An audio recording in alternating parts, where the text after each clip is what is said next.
Hello hi. ఈరోజు exam focus వస్తున్న పరీక్షల నేపథ్యంలో ఎగ్జామ్ ఫోకస్ అనే అంశంతో మీ ముందుకు వచ్చాను. మొదట ఎగ్జామ్స్కు వెళ్ళే ముందు ఫస్ట్ హెల్తీగా ఉండే ప్రయత్నం చేయండి. Stay healthy. ఆరోగ్యవంతమైన శరీరంలో ఆరోగ్యకరమైన మనసు ఉంటుంది. కాబట్టి స్పైసీ ఫుడ్ జోలికి వెళ్లకుండా చక్కని ఆహారాన్ని తీసుకోండి. ఆరోగ్యాన్ని కాపాడుకోండి. మరియు ప్రాక్టీస్ ప్రీవియస్ పేపర్స్ ఎంత ఎక్కువగా ప్రాక్టీస్ చేస్తే మీకు ఆ ప్యాటర్న్ కరెక్ట్గా సరైన విధంగా తెలుస్తుంది.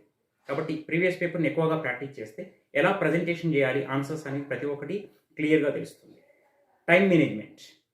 చదివేటప్పుడు టైం మేనేజ్మెంట్ ఇంపార్టెంటే, మీరు ఎగ్జామ్స్ రాసేటప్పుడు కూడా టైం మేనేజ్మెంట్ అనేది ఇంపార్టెంట్. చదివేటప్పుడు ఒక 1 అవర్ చదివి ఒక 5 మినిట్స్ గ్యాప్, మళ్ళీ ఒక 1 అవర్ చదివి మళ్ళీ ఒక 5 మినిట్స్ గ్యాప్, ఇలా చేయడం వల్ల ఆ బ్రేక్ అనేది మీకు బూస్టింగ్ ఇస్తుంది. రిలాక్స్ ఇచ్చి ఎక్కువ గ్రాస్ప్ చేసుకునే అవకాశం దొరుకుతుంది. కాబట్టి ప్లాన్ యువర్ స్టడీ. ఏ సమయం మొదలు పెట్టాలి, ఏ సమయం లేవాలి, రాత్రి 10 గంటలకు పడుకుని ఉదయం 4 గంటలకు లేసే ప్రయత్నం చేయండి. దీన్నే మనం టైం మేనేజ్మెంట్ అని కూడా అంటాం. చదివేటప్పుడు టైం మేనేజ్మెంట్ అండ్ ఎగ్జామ్ రాసేటప్పుడు కూడా టైం మేనేజ్మెంట్ను ఫాలో అవ్వండి.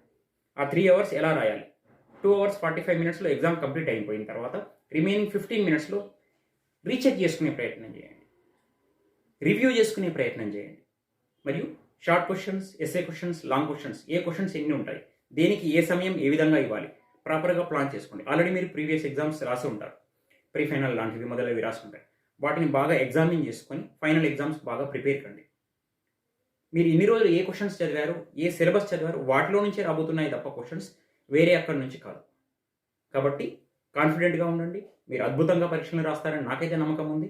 మీపైన మీరు కూడా నమ్మకం ఉంటుంది. ముఖ్యంగా సెల్ఫ్ కాన్ఫిడెన్స్ అనేది చాలా ఇంపార్టెంట్. కాబట్టి కాన్ఫిడెంట్గా ఉండి అద్భుతంగా మీరు ఎగ్జామ్స్ రాస్తారని నేను అనుకుంటున్నాను. All the best for your exam.